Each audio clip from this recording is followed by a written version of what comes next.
I believe this is a very crucial time for any automation specialist out there, because when you notice a couple of things now online, you see a couple of people are complaining about clients struggling with giving out jobs to AI automation specialists, and they are reporting their profiles as well, which is a very serious issue. And when we look into this, I got to realize that it's because a couple of people don't really know how to handle errors, not just on make.com, but several other platforms as well. So if you've been coming across this and you've not been able to handle errors, I believe that this video is for you. And at the end of this video, you should understand not just on make.com, but this also is the same on other platforms. So you could use the same knowledge on other platforms to resolve most of your issues.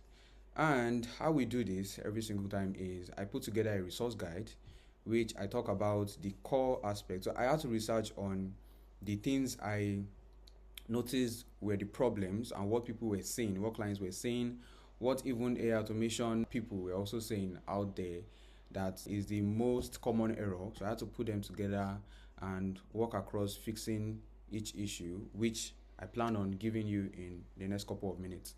So yeah, let's go into this. So this is day 24 of the 60-day series where we talk about the 5 layers of AI. And today I planned on actually talking about make.com's black box, but I had to add more into it because of what I've been hearing online. And basically, I'm here to just explain. So if you do remember, we built an alert system in day 20 where it tells you when something breaks. And I also told you the difference between using a platform like make.com or even anything compared to using Zapier that only alerts you when something breaks. Now when things are fast-paced and a lot of people have businesses, they want to keep running 24/7 and cannot risk having something to break and just having to call you to come and fix it. It's necessary for you to have a couple of error handling directives where you have more like a backup in place to ensure that nothing breaks, or if it does, it falls like this graceful degradation basically, to ensure that what their system is still running on a minimum. So what I'm going to talk about first, using make.com, like I said, this actually applies also on anything as well if you use anything most of the time. So what we are going to notice here is that we have an execution history. This is basically what we have here, and this is one of the reasons why I actually like make.com. I'm going to say it again. This is one of the reasons why I like make.com, because we get to track every single one of our logs at the back end here. Not to take too much of the time here, though I have a couple of things. I'm going to talk about it really quick. So the first thing we are going to see is the timestamps. Basically, we see our timestamps when a trigger is fired, and I'm just going to show into this particular one here. So here is the history. These are the timestamps. You can see every single one here, and you can see every single one of your activity basically all through when you be building this. And what we notice here is that we can track these things. This is something that it is necessary when it comes to you having to fix something or you having to go into an error and find what the problem exactly is. So not take too much of our time, I will show you where a couple of errors like this. For example, you can see there are colors here when we run most of this. When we run this particular scenario, we have the green, the orange, we have the red as well, and we also have the yellow as well. So most of this is what you will see here, and we also have the gray as well. So most of this is what we see here that I've put together in these status types, and I believe that most of you already know this, so we just cut a couple of things there. So the green is success basically. So the green is success. The orange is basically giving you a warning, probably due to a filter, and the red comes in when a module fails. We have one more, which is like gray. This happens when we have incomplete executions. These are the 4 status types basically. And one interesting thing I like about especially make.com here is because you could click into this and you will see every single thing about the state this was when it encountered this particular issue. So we debug right from here. And the interesting thing I've noticed also while going through this particular series that we have is that make.com have already upgraded what they have here, which is you having to explain the error that you passed through.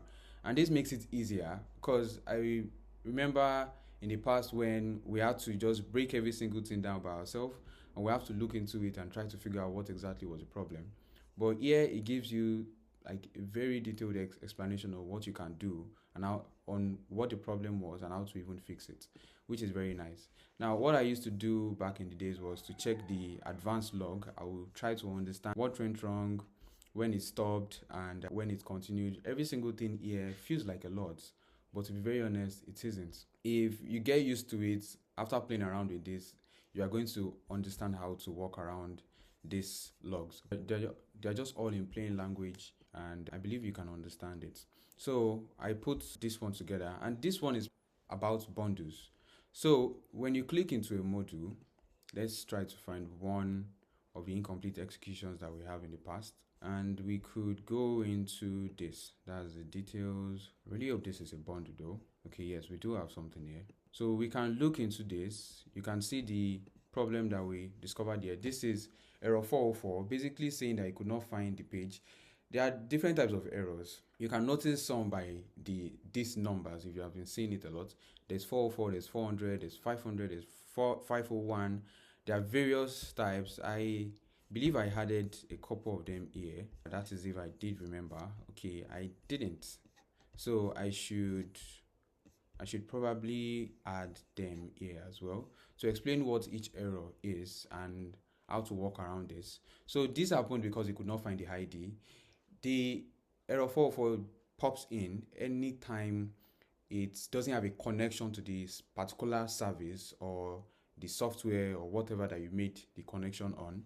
Like this module, it did not have the page ID to that Notion page itself. And that was why it encountered an error.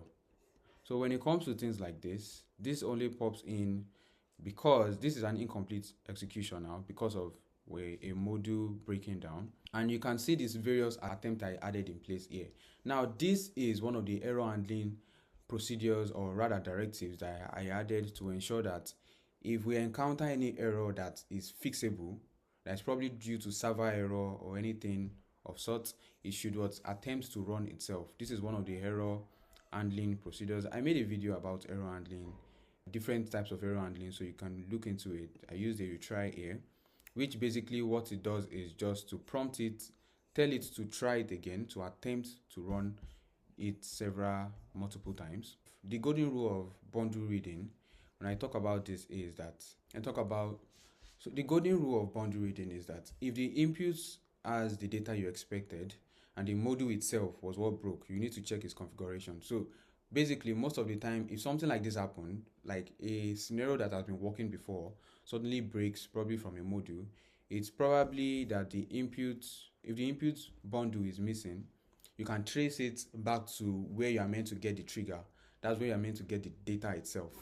However, if the problem is not you having a missing input bundle, what I mean here is this. If the problem itself is not you having a missing bundle, this, for example, is not a problem coming from, like, probably it's not getting any input at all. It's not that problem. We could see clearly that this is a page ID issue. So this is coming from probably your connection itself. It's possible that when you see error 404 most of the time, it's possible that probably you've gone to change your API token right in your Notion integration settings. This can come up in cases like that. So you get to know that it is not coming from the data you were meant to receive from here or from any part before the exact module. It is coming from the connection to that particular page or that particular ID or that particular connection that is meant to have with that same bundle. So that this is just, it's more like a golden rule to me, but I believe that this is something every single one should know, and how to correct it should be very easy across that. Now, the 5 most common errors that I noticed and how we're going to fix it real quick is, the first one is error 1, which is a missing required field. Now, this is very plain. This is going to give you an error message like this. The required parameter is missing. This comes up sometimes, especially when you have something like this. if you decide to remove this, for example, you decide to remove something like this out and you try to save it, you will notice this, it shouldn't be empty. Now when you see an error like this, if you still proceed to save it and try to run it, it's going to give you an error similar to what you have here. A required parameter title is missing, or required field X cannot be empty. So in cases like this, you get to know that the kind of error you missed is just a simple mapping error. So you probably failed to map it there, or you forgot to map it there. So the simple fix around that is you verifying the field is still mapped, you checking through what exactly had, which module had that same issue, and which module has that particular issue, and you looking around it and seeing where you probably missed out. You can also check the upstream modules too, because it is possible that in this case, if what you have here is missing and you have it mapped in, for example, if you have this mapped in, this is to be the recipient email address. If you have this mapped in but it still tells you it is missing, then what happens here now means that the issue is coming from the previous modules, probably coming from this, where the data itself is coming from. And this is Notion, this is Tally rather, and this is probably where the issue is coming from. Maybe the client or maybe the lead did not fill in their name or forgot to fill in their name in the form. This can happen in this situation. So the other one is authentication failure. This is error 401. Now this happens, this is part of the family of the 400 errors, right? So this one happens, this is 401, unlike 404.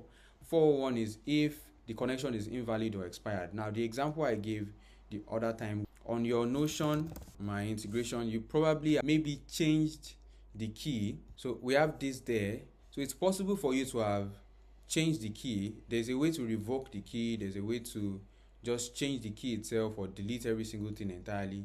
So when this kind of issue comes up, it can come up from your client side. Probably they tampered with their settings and just destroyed every single thing there. So this is where this happens. So you need to understand most of these errors. Like I said, I should probably have a list, and I do have a list. So I will look for it and I will add it to this particular page, so you can get to understand what each error means. In what it means in make.com is make.com's access to the external service was revoked or expired. What I basically am saying here is it's possible for Notion to have gotten probably the key that is here is a previous key that's expired, or probably it was revoked. Like the example I gave you, I can simply revoke it here and I will have every single thing here turned upside down. So if this was revoked, it's possible every single other module here that is Notion that were connected to the same database, the same page ID, was also revoked and it has expired. So this can happen here. So you need to understand that the common causes, based on what I've said, is token expired, do what I said about Notion, Google, HubSpot, and various others. So the other one is API key was regenerated. An example is when you're using all these LLMs, user revoked the connected apps permission. This can happen also here, but doesn't necessarily have to be here. It can happen in like content access, where I can revoke the connection I have here and I can basically edit this and remove the currently shared one that I have here. I can remove them. If I do remove them, it's going to come up with an issue here as well. So it doesn't necessarily have to be me revoking the entire key itself, but probably I remove the connection. Now, another mistake here that you might likely make when you're handling Notion is that you could actually remove this right from here. If you're familiar with us connecting our pages via here, there's no connection to this particular page because this is not a page I want to use for anything. If you connect this to a page, I could connect this to lead tracker. For example, we have lead tracker here. I will connect this there and use it. Let's have this, and use this to connect to lead tracker. We have lead tracker here. If I do connect this and I'm using it in my automation, and I just probably by mistake remove it once I'm connected, I can add it to page. I could also remove this connection as well by disconnecting. If I do that, whatever I'm having there is also what's going to give us an error. A similar error that just says what? Something like the connection is invalid or has expired or unauthorized, basically. So the simple fix, you can work around this. And once again, I'll be saying this that this applies not just to those that are using make.com, but even anything and various other platforms as well. You need to check your connections. It's possible for you to check your connections not just here, but even outside. You could check your connection in your profile, your account profile, and you get to see which one you've connected prior to that point and the affected connection. So you look for which one that matches that failed module.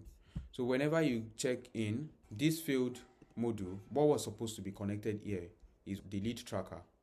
So that means we probably have an issue of the database not connected to it. And there's a way to know if a database is not connected to it.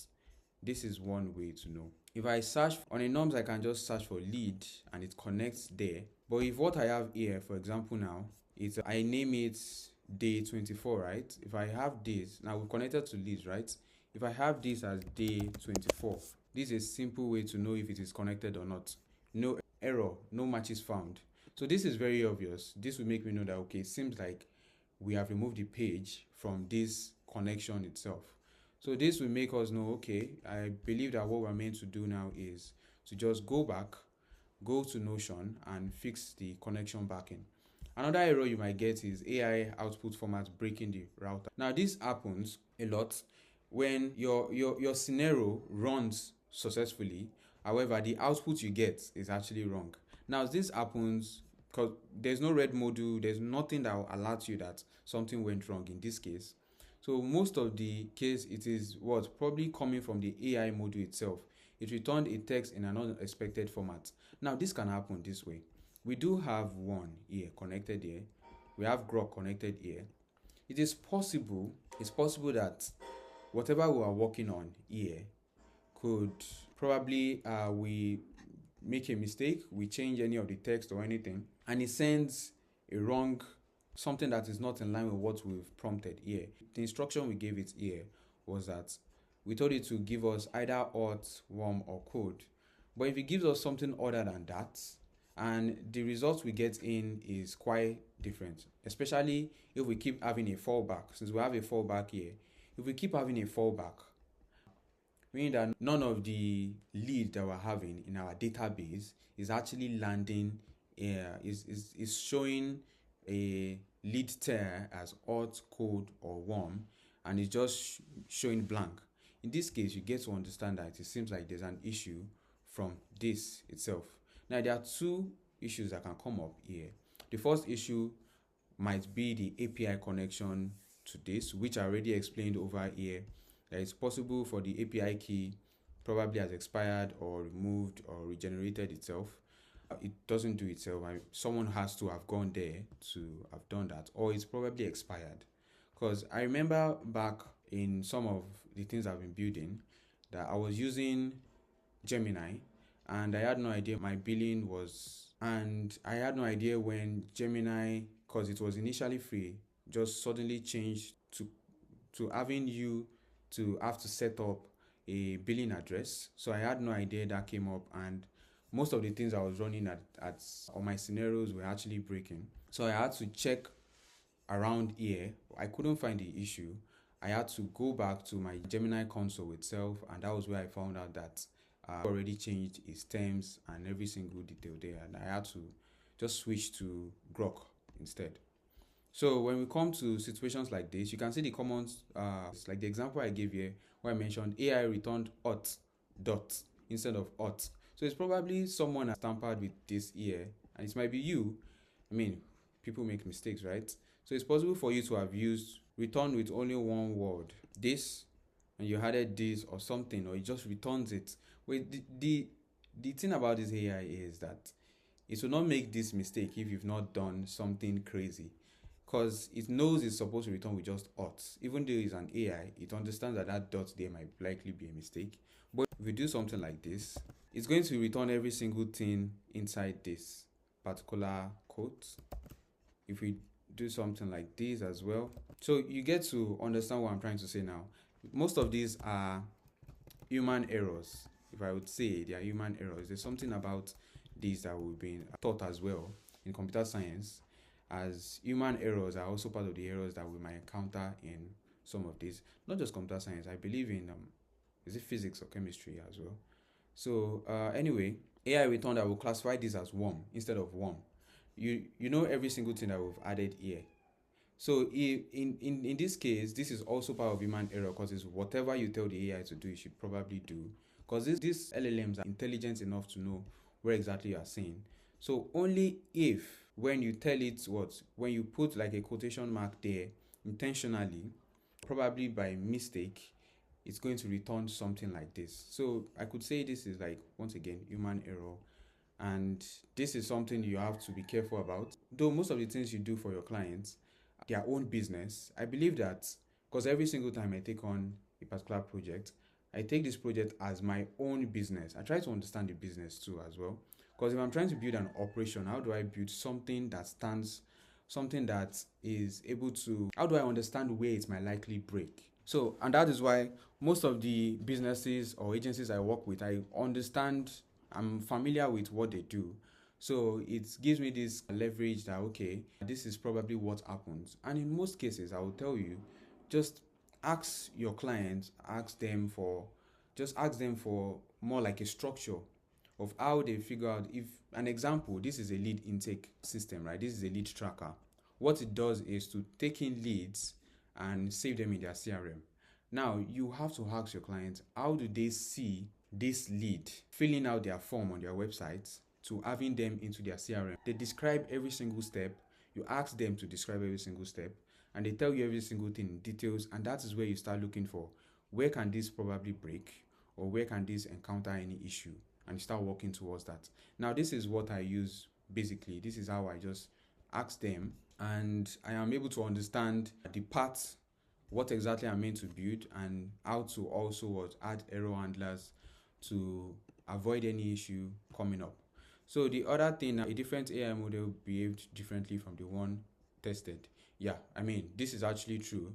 It is possible for you to have several models, and you have several models here. So you can say this. I mostly use Versatile because I believe I researched one time, and I got to know online that Versatile and Instant, I think it's Versatile and Instant. Yes, Versatile and Instant are good, are probably the best there.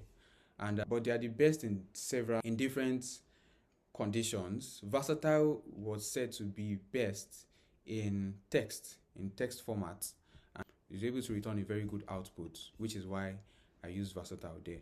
So the next one here, there are a couple of fixes. Tighten the prompt. You can see this. No punctuation, explanation. This is basically what I've explained. You can change the router filter to equals to, or from equals to contains.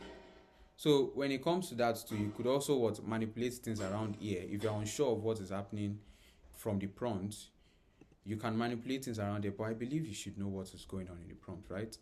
But you could still manipulate this where you can use contains. So whatever results this gives you, if it gives you something like, which is saying, if it gives you something saying, I would classify this as worm. Now, rather than saying this should be equals to, results should be equals to worm, you could tell it results should contain, at least should contain case insensitive, hot or warm inside. If it does contain this, that is all it needs to know. If it does contain this, that is what it needs to know to just, let the filter pass through. So what we used was equals to, right? And we're going to save that back in. The other one I'm going to talk about is the 429 rate limits. Now, this happened a lot when I started adding my AI into this, especially when I was using Gemini. I was using other models that were heavy. They were actually heavy. They were very, very, very heavy. So using that back then, there were times when your rate limit would just go above what you are able to use for that particular day. I'm going to show you a very quick example. So this is, I think this is that is AI Studio. Yes, this is where you get to create your API key for your Gemini module. Let's see, come here. This is basically like your developers page where you get to create API keys, projects. You get to see your usage and rate limits. So you can see this was the issue I had then, when it was telling me to set up my billings and everything. I'm like, okay. So I was using a free tier before, and I believe I set this up, but I still don't understand what is going on here. So, well, whatever is going on there, I've already switched though. So you get to see each model has something like this. Each model has something like this. I've not been using this for a long time, so I believe that whatever. Okay. Let's see. Which one was I using often though? I believe I was using this one time. So the rate limit per model. So you could see the rate limits here. You can use this to, let's see, this month's 90 days. I believe I still used any of this like longer than that. Yes, well, this I still use it a bit. So you could see this. There's 3.5 flash and there's 2.5. Now we're using 2.5 for in a particular time. We're using 2.5. I still use this for my anti-gravity and nano banana, but I don't use this for any other thing anymore. However, you can see the rate limits here. Based on the categories, you get to understand what it is. So this is request per minute, and this is the tokens per minute as well. Now basically what this is saying is that this is the amount of tokens. This was one of the things I had to understand when I started, because I needed to know how much use I would have to do when I'm running an automation. So most of the time I used 2.5 for this. However, I just discovered that then I think some things have changed though, because I believe then 2.5 was larger than this. Okay, there's 2.5 flashlights, yes. Okay, there's 2.5 Pro again, yes. So you can see there's a big difference. This is the rate it can take per minute. You can see this is up to 1K, while this here is just 150. This is on a ratio of 1 to 6 or 1 to 6.67. And what we get to see here is that you can call this a shorter amount of time than when you can call this 2.5. So when you see this, you get to understand that there's a limit on how many times you can call it when you're working on something that is, probably you're working on something that is large. It needs to process a lot of text, a lot of characters, which means that the tokens that this is going to exhaust is going to be a lot.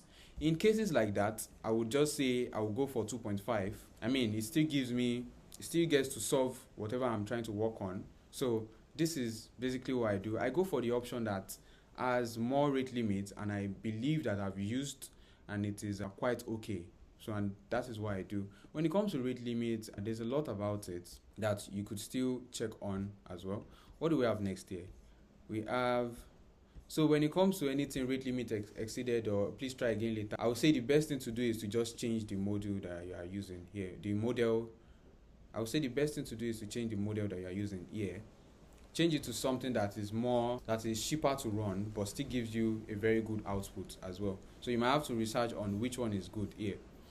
You can see this, whisper large. In a case where I want to use something like this, where I want to use the Grok module, but what I want to use it for is to create a transcription. I can decide it's best, okay? So I can decide it's best I should use whisper large, because in this case, this is able to listen and transcribe whatever I have, better than versatile that I have here. So in cases like this, you need to know which one fits in with the operations to what you are actually working on, or what you are working on for your client. So common triggers for something like too many requests, iterator processing 100 plus records with an API call per record. So if you are processing about 100 plus per record, it will obviously exceed its limits if it matches on to what we have here, to about 150 or probably even 10. So you can see that you need to understand which models solve this better and how to use this with the current plan that you have. So though I can still say it says I'm using Taiwan here, but what I was using before was the free plan. Let's see this is still a free plan. Let's see the difference between this. So you can see that this is actually shorter. When it comes to this, you can see this is shorter. 2.5 is just 5. This is just this. So if you should know what the plan that you are using on whichever platform that you are getting your API from. You should know what plan you are on. So I'm on this tier 1, and that means that I am able to use something better than the previous one. So that's just a very simple explanation on how that works.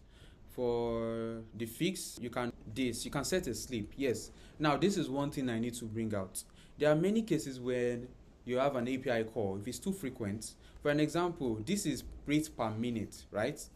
If this is rate per minute, this is how much it can process every single minute. How do I ensure that I can give it as much gap to fill up back to being able to process 1K the second minute and I want to use it? This is what I do. I add a sleep right in between, something we call a sleep.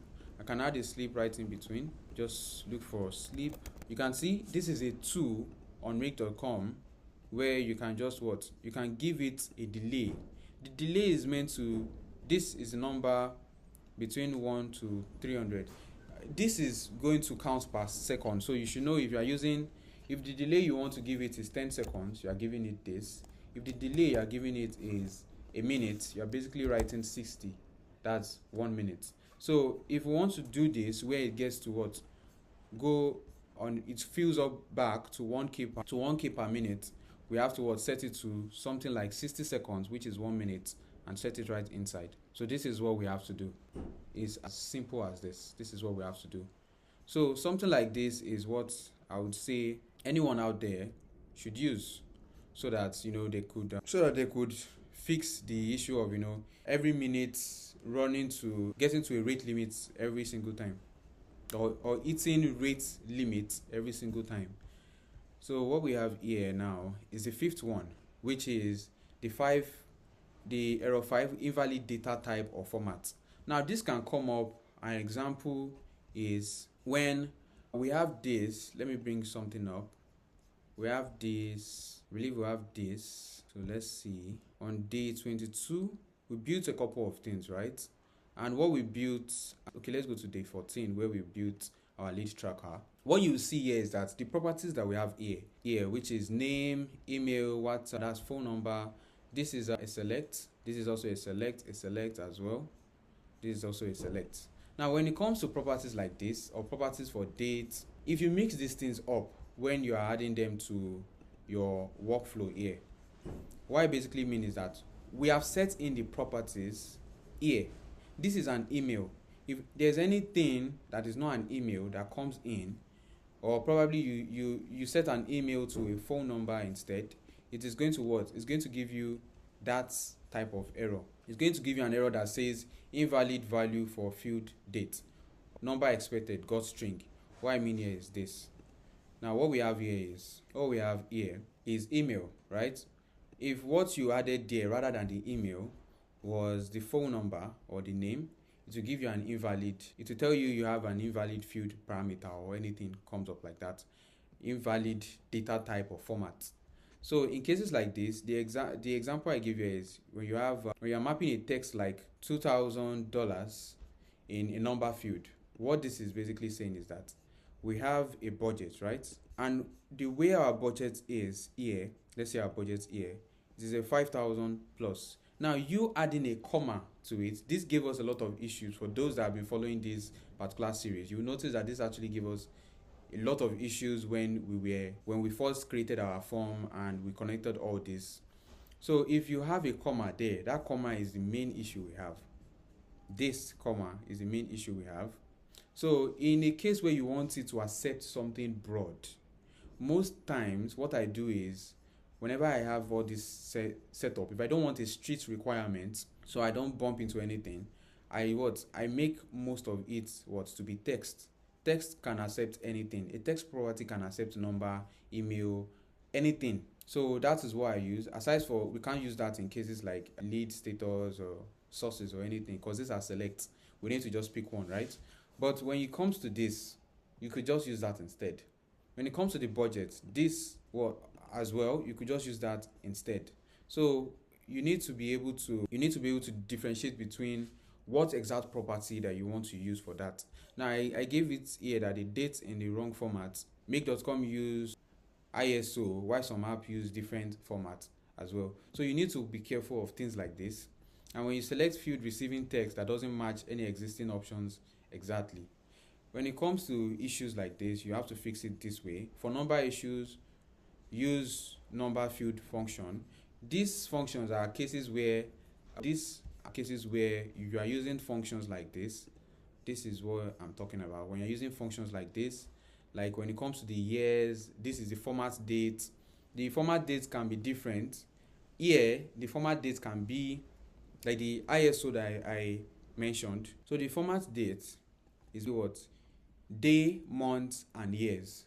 But write in Notion, if what you have right in Notion is different, and what I mean is that is what you have here, this is the date added. The format date is year, month, and day. You might have an issue come up.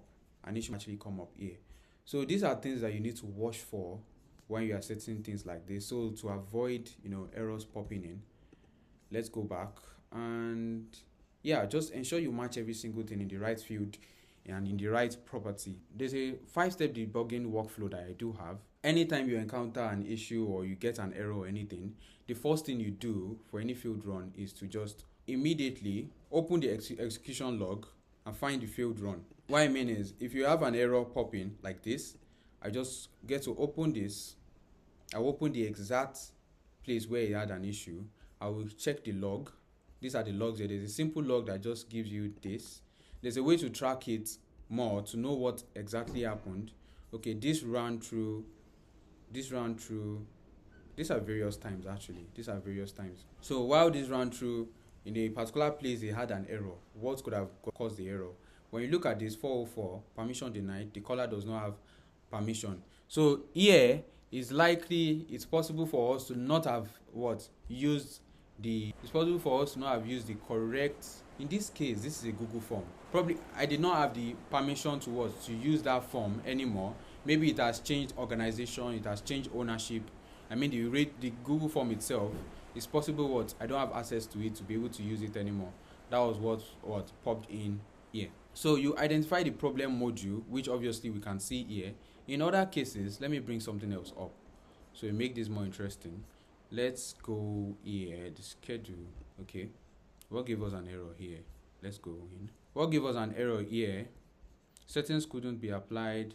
Route 1 cannot initialize because unexpected configuration error is linked to linked feeder. This was the error because it's basically stating it not found in aggregator undefined. So this was the error we had. Source module value must not be empty. It was empty. That was the error. It was empty. So you guys can see this went through. All this went through. Grok, every single thing is showing every single thing that went through here. However, when it got here, you can actually trace every single one of them. All these are ticked. They are all ticked to the point where it got to table aggregator, and that was when the issue came in. The parameter and the mappings were empty. That was why we had that issue. So you can see every single one actually ticked. Every other condition ticked. So in a case like this, we stopped here. We stopped here because of the error. Then we restarted again. We tried it again, which it worked this time around. So that is you just debugging, trying to understand the problem and everything. Once you identify the problem, you can read the error message and input bundle. Like now, I am happy we're able to ask for details from make.com itself, and you can just ask for details for this. I mean, for the ones that are very obvious errors, make.com just brings it up. For those that are not obvious errors, make.com will give you a way where you can explain the error and you know what exactly is going on.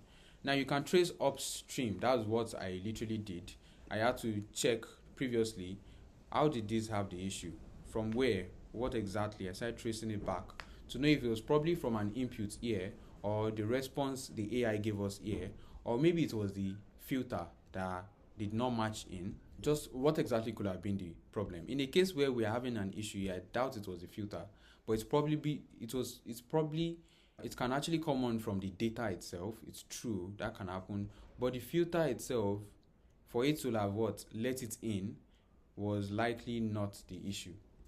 So in cases like this, you need to still trace it and try to understand what could have caused it. Now to fix it at the source, you can rerun the data once you have done that.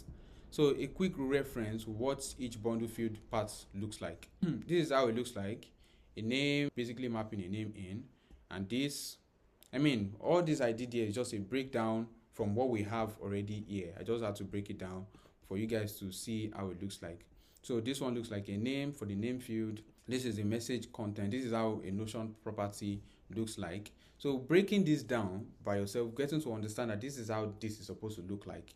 If it looks otherwise than this, then you should know that there's something that's actually going on. Probably you are mapping the wrong field inside. That is why it's not looking like other Notion properties. So there's an error message from the handler itself, and the timestamp. There's a created that is last edited at as well.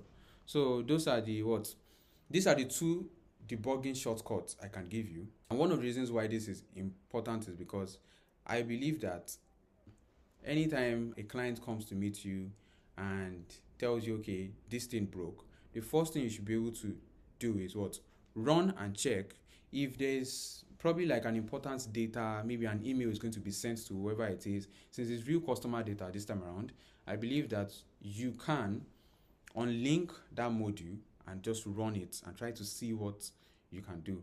You have to unlink. If it's you using real data, you need to ensure you unlink. And there are cases where you can test yourself, where you can go in to fill in probably a form or do whatever or manipulate data to try to let that scenario run or that module run so you can understand what exactly went wrong. This is you using dummy data, right? Dummy data set, or dummy information basically. So, and when you see the output bundle preview, this is the other one. After a successful run, you can basically check and see the output. Is this thing returning what we predict is meant to return? And if it is, then you are good to go. If it's not, that means you have an issue of probably data somewhere that has this issue.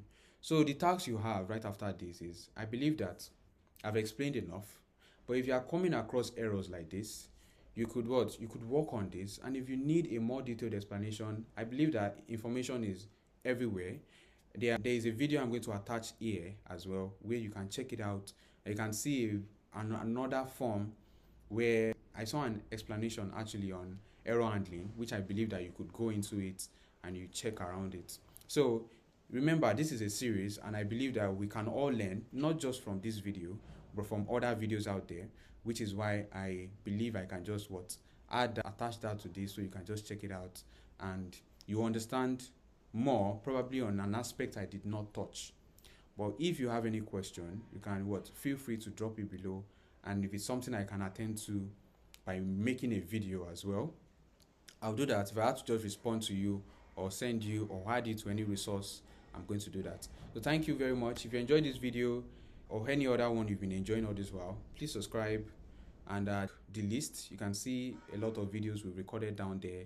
This is a series where I believe that every single person is going to learn how to use AI, and because I believe that the future we are heading to now, it's not just even about the tools, it's not about the current state. It's a future which we can't predict, but we believe having knowledge on this could help you personally, and also could help you at the moment, and also help you in the future towards have a better standing ground wherever you find yourself, in whichever work, whichever environment.